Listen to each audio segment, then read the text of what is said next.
Hi, greetings. I'm in my classic rock sleeveless tank because of our drag race on the nation's capital yesterday. I'm Xochitl Gonzalez. I am an author, a writer, a journalist. I'm a Pulitzer Prize finalist, and this is what I am clocking this week that I feel like we need to know. We've got to talk about Puerto Rico and Gary, Indiana. And I hadn't talked about this because there are just so many people that are far more informed about both of these communities, but I do feel there's some dots that I thought might be helpful to connect.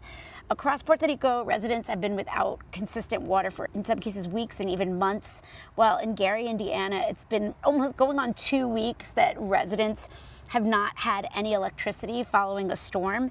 In Gary, a majority black city, residents are literally scrambling every morning to try and find food since they can't keep anything refrigerated. They're desperately trying to keep their kids sane and charging devices, and just it literally gives me ansias to think about it. We know why they not coming out here though. I mean, it's obvious, you know. It's obvious. Gary is full of, you know, us, diversity. Yeah. Not really diversity, but it's full of black people. Yeah. You know, we the blackest city out here. So they don't want to check on us. Yeah. They're NIPSCO. Everybody pays them. We don't pay, we get cut off. But when disaster happens, they want to charge us X amount of dollars, but we already paying into this. They got billions, trillions of dollars. We working day to day on paychecks. So yes, they could have did better. They got the money. We don't got the money. They say they supposed to maintenance that yearly. They haven't been out here in a year or two, maybe 3 years.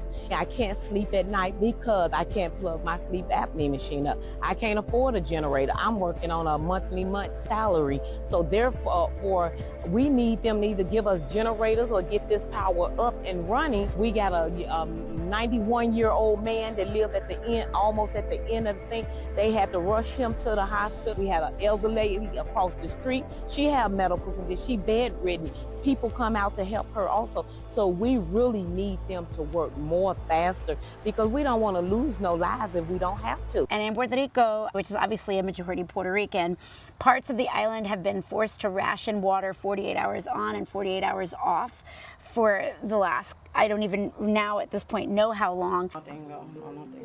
So you can see that there's no water coming out of the faucet right now. I'm in Puerto Rico, where government agencies say that as of August 7th, hundreds of thousands of people here in San Juan and the surrounding communities are on a water rationing schedule, 48 hours on, 48 hours off, due to the drought.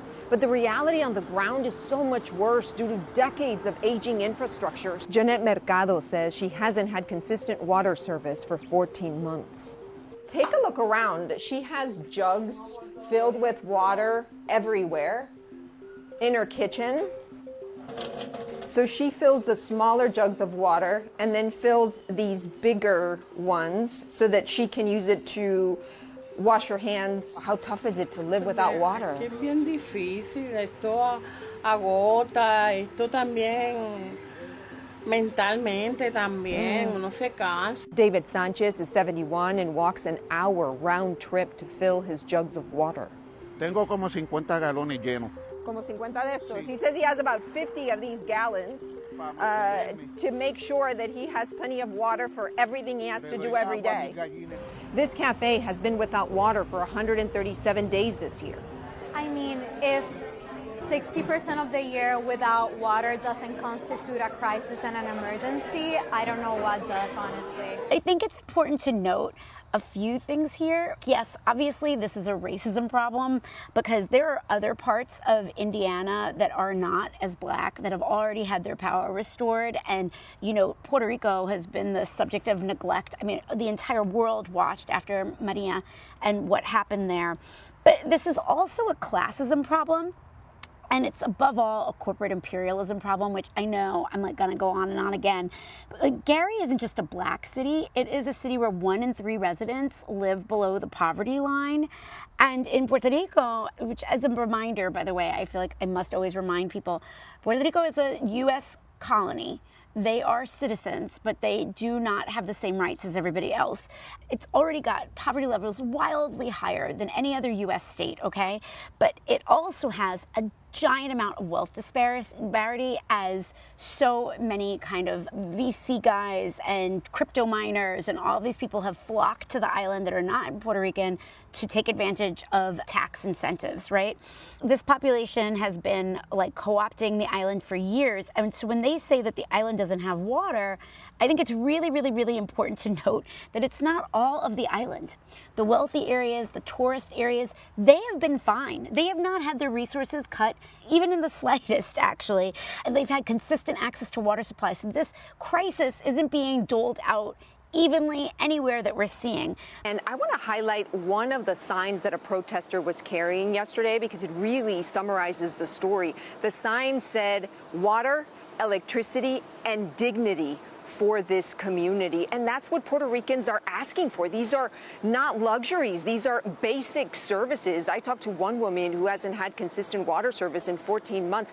I mean, imagine if your elderly parents were having to haul water through the heat just to brush their teeth.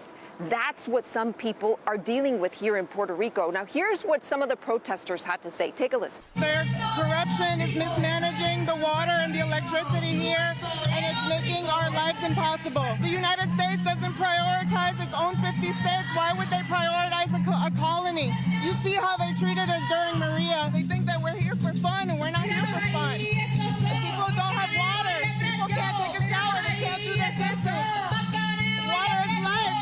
How are we supposed to live without water and light? People go without water, people go without electricity, living here in Puerto Rico without any notice. We don't know how long we're gonna not have water, we're not gonna have electricity, and this just is not a way to live. We deserve dignity, we deserve human basic rights. Every hotel has water, every hotel has electricity, but what about the people? He came to Maria and threw paper towels at the people of Puerto Rico.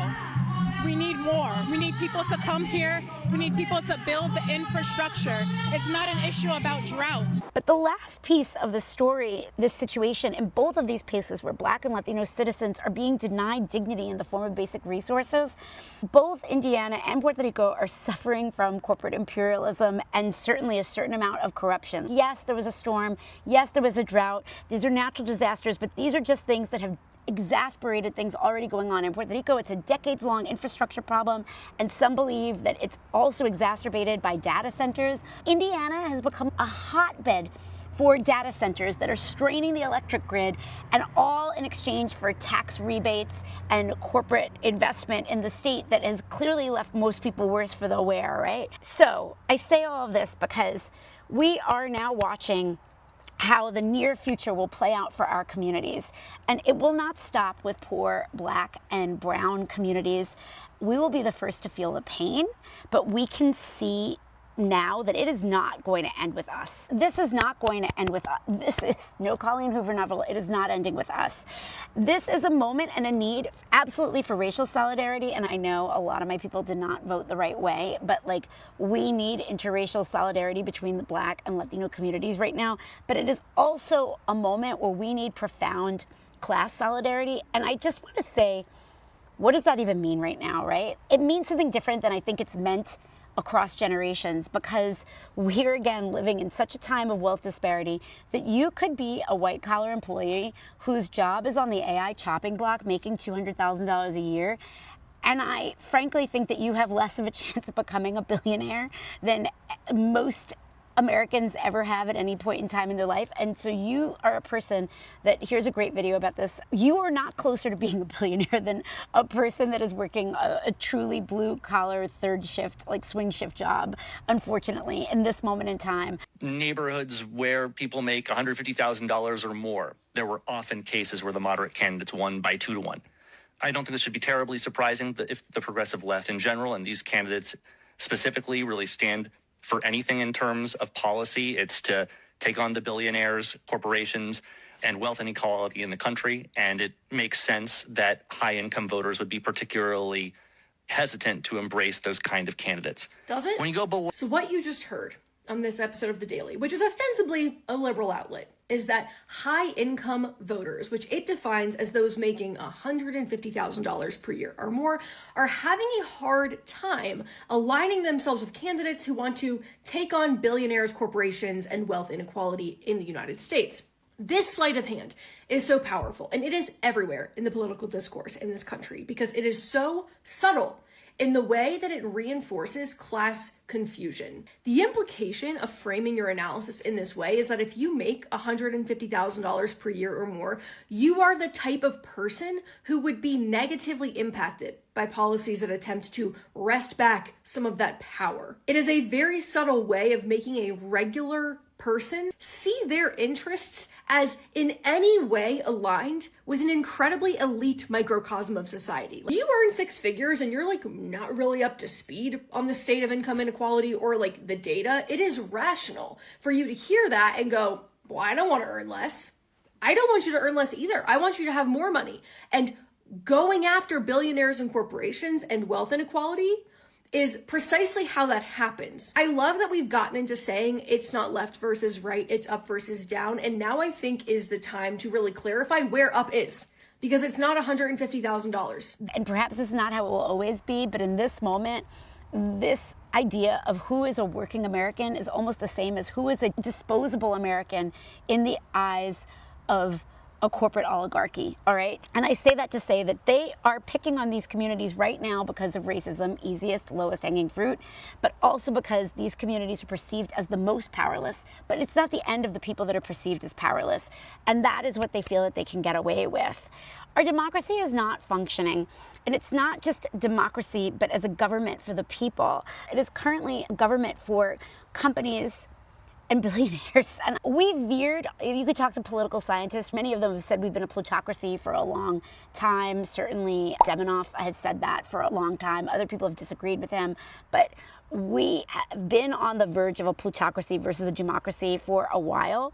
But now I feel that we are in some other phase where we are literally part of an emerging corporate imperialist structure. And in far too many cases, our elected representatives, even the ones that were so on the side of their communities even a decade ago, are now merely doing the bidding of this ruling class of wealthy oligarchs. You can see this in this recent meeting with Hakeem Jeffries, who, you know, whatever, for better or worse, we're stuck with him, meeting with Jared Kushner, or as they were calling it, a catch-up. I don't like to be negative, but I think it's so important that we all have our eyes open. And I know my strata of who is on my social media is so deep because it goes back to friends of mine from growing up who I know are way more conservative than me, and I get that. And I think it's important to know that not everybody's going to be progressive or like come at this from a super DSA or super liberal perspective, but at the very least, what I think most normal people can agree upon is that we need more normal people, people from all walks of life, not just people coming out of corporate finance or coming out of law school. We need more people that live like normal Americans running for office and representing us.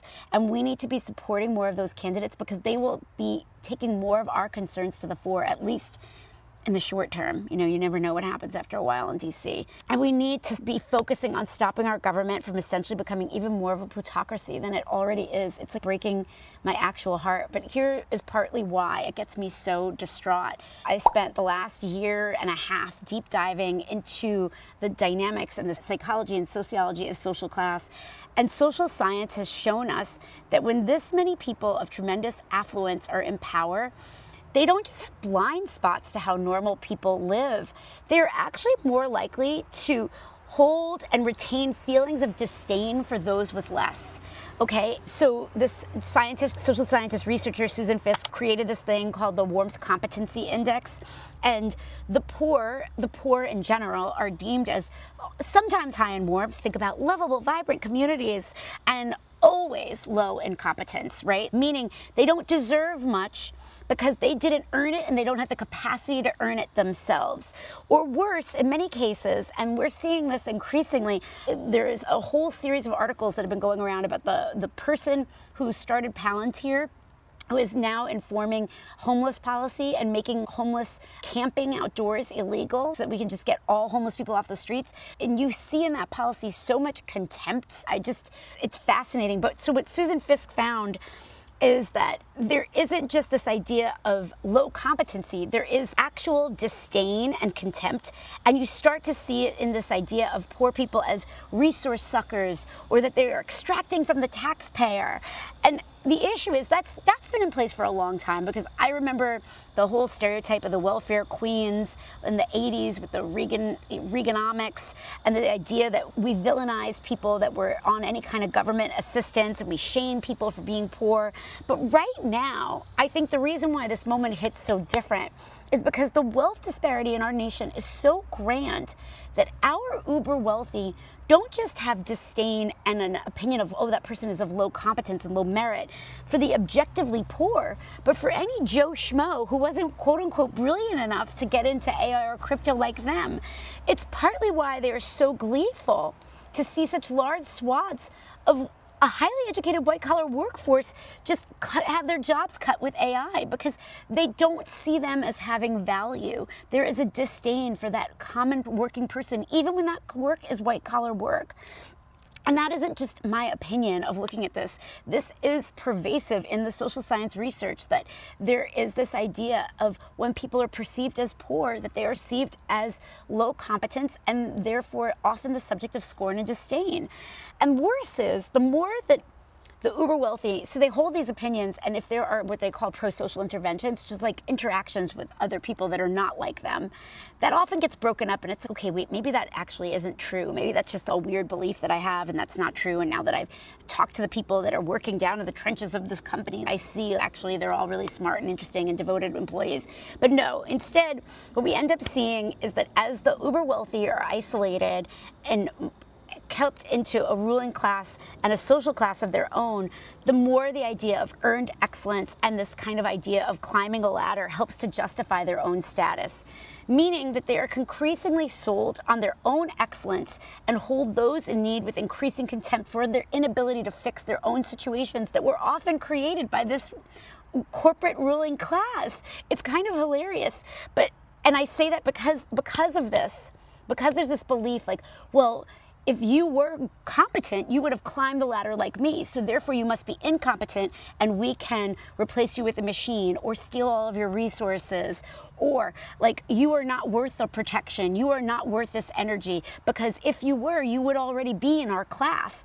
And because of this, these wealthy people feel entitled to do crazy things and are given the credence to do crazy things that simply defy reason. Suck up all of our electric grid, or eat up our water supply, or put all of our retirement funds at risk so that they can fast track their AI projects onto index funds and leave normal Americans holding the bag yet again in the case that there might be a bubble, which people increasingly believe that there is going to be an AI bubble. Remember 2009, anyone? Before SpaceX went public, Reuters reported that NASDAQ changed its rules for the NASDAQ 100 to allow the newly public company to join in its 15th day of trading. SpaceX requested the change. I think this is a genuine scandal. I think this is as bad as it gets. The whole point of having these rules in the first place is to protect investors when they invest their retirement funds into passive indexes. That's why we have these rules. We just decided to get rid of them. Why did that happen? We don't know, but we can look at what's happened to the SEC over the past year and a half under Trump. This agency has been completely ripped apart. And so I look at what's happened to SpaceX. You can call me alarmist, you can say that I'm having Elon derangement syndrome, but I look at what's happening. It's the same thing that we've seen over and over again. We are deteriorating our regulatory bodies because we know that if you do that, you can capture value through insider trading, through corruption, and through getting around the rules. Anyway, I'm going to keep it short this week, except to say this. Most of my life, I was an entrepreneur. And in fact, in many ways, I still am, right? And I loved being able to chart my own course. And I spent most of my 20s until the recession really feeling that the only limitation on my success and financial stability was the amount of work that I was willing to do. But over my lifetime, I've watched a small handful of individuals and politicians and corporate leaders and PACs suck opportunity away from our young while also putting a stranglehold on our democracy, all while they pull the ladder that they are so proud to have climbed themselves up and away from the next generation. And if we owe them nothing, it is to be outraged. And if we owe them nothing, It is to fight for them to have opportunity back again. And I believe that fight starts with our politics.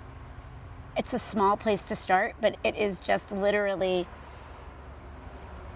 this is the only front we've got. This is the only front we've got right now. We've got to stand up against data centers. We have to stand up against politicians that are not fighting for us. We have to fight for candidates that don't fit the mold of what we've been stuck with for the last 30 years. It's the only shot we've got left of ripping our democracy out of this corrupt plutocracy that we're in right now. Oh, all right, well, happy summer.